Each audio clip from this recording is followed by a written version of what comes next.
Welcome to grade 10 civics unit 4 answers to unit review exercise. Baga nagaan kara barnoota civics kutaa kunaffaa boqonnaa afuraffaa nagaan dhuftan. Arra wanni hojii ilaallu aansarii gartee unit review boqonnaa afuraffaa kana wal ilaalla. Haga dhumatti akkana hojii dhuftan wajjin turtan isin afeerra. Okay, let us start from part 1. Multiple choice. Okay, number 1. Which of the following is not a result of lack of justice? A. Civil war. B. Poverty. C. Instability. D. None. So the correct answer is none. D. D taatu. Mee maaliif D ta'a halaallu. Kan armaa gadi keessaa kan sababa gartee dhabamu hayni dhabamu jechuudha. Lack of justice kan hin ta'in kamijee tokkoffaan maal jaa civil war walitti bu'iinsa lammiilee jechuudha. Waraana walitti bu'iinsa lammiilee wal waraana jechuudha kanumatti. B.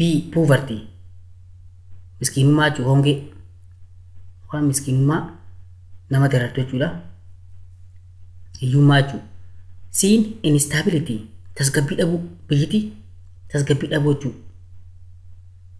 D. None jaa hin jiru jaa maagatee keessa. Kanaafuu naan kana ta'a jechuudha.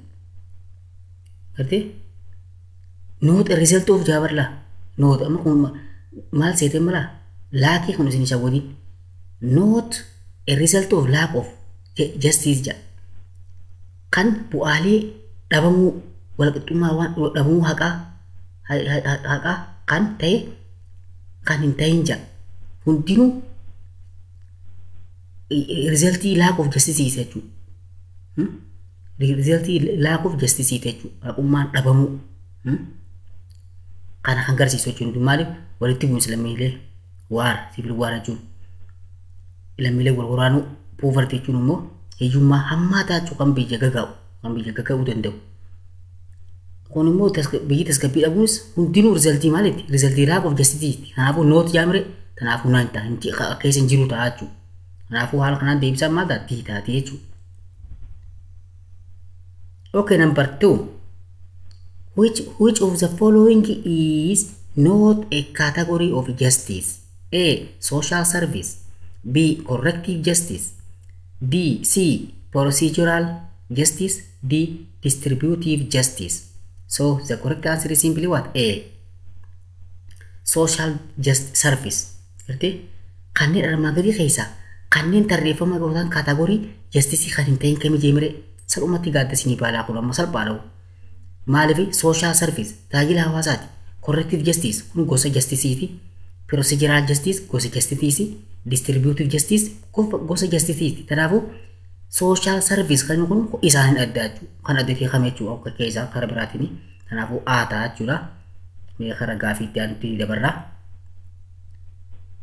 Okay, number 3. The Federal Supreme Court A is the highest body of the judiciary. B is the smallest body of the judiciary. C is responsible for settling regional cases. D is the same as a higher court. So the correct answer is simply A. The Federal Supreme Court is what? The highest body of the judiciary. Olaanaa jechuudha qaama olaanaa gartee Supreme Court Federal Supreme Court qaama olaanaa hundaa olii jechuudha. Kanaafuu deebisaa salphatti aadaa jechuudha. Okay, number 4. Procedural justice deals with dash. A. The way benefits are distributed to the people. B. Correcting act as an injustice. C. The process of serving justice. D. Procedure for serving people. So the correct answer is simply C. The process of serving justice. Jechuudha. Procedural justice kun maal hojii deals godha maal hammata maal ilaalati gaggeessa. The process of what? Serving justice. Haqummaan kun akka inni hojiirra oolu akka inni nama tajaajilu kan taasisu jechuudha. Okay, part 2. True or false? Number 1. The organization of the judiciary is more centralized in a unitary form of government. So the correct answer is what? True. Number 2. The first instant court is the highest decision-making body under a federal form of government. So the correct answer is what? False. So bataju maalifi first instance courting ka qaama olaanaa murteessuu miti jechuudha.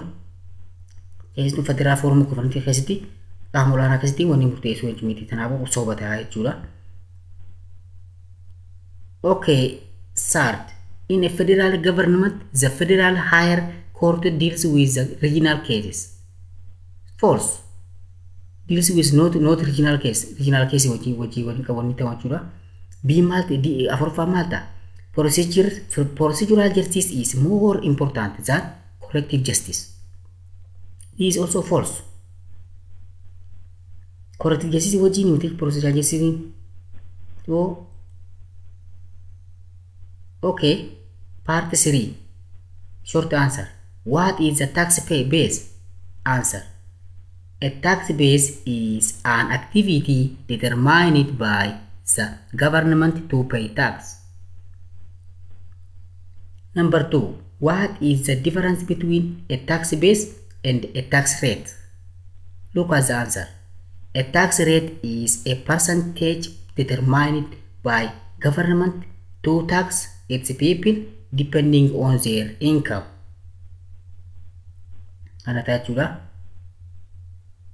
Okay, guys, the father. What is a fair and equitable tax rate? Answer. Fair and equitable tax is one that is collected relative to one's income. Akkuma maaliif qarata sassaabuu kan galii sassaabuu ingiroo sassaabuu dhaawuu qabatee jechuudha kan deebisaan bifa kanaatiin sii dhufachuudha. Okay, afuraffaan kun maal ta'a? Why is contraband on an unwanted activity? Answer. Contraband is an unwanted activity because it is illegal and takes away money meant for the government. Kana ta'a jechuudha contrabanding maaliif activity yookaan sochii seeraan alaatii yoo ni jedhame maaliif ta'e karaa seeraan alaatiin maallaqas ta'ee meeshaalee garaagaraa kan silaa mootummaa fayyadu ni dhabamsiisa waan ta'eef jechuudha. So hawaasa miidha waan ta'eef contrabandiin. Okay, this is the end of our today's lesson. Until next lesson, goodbye.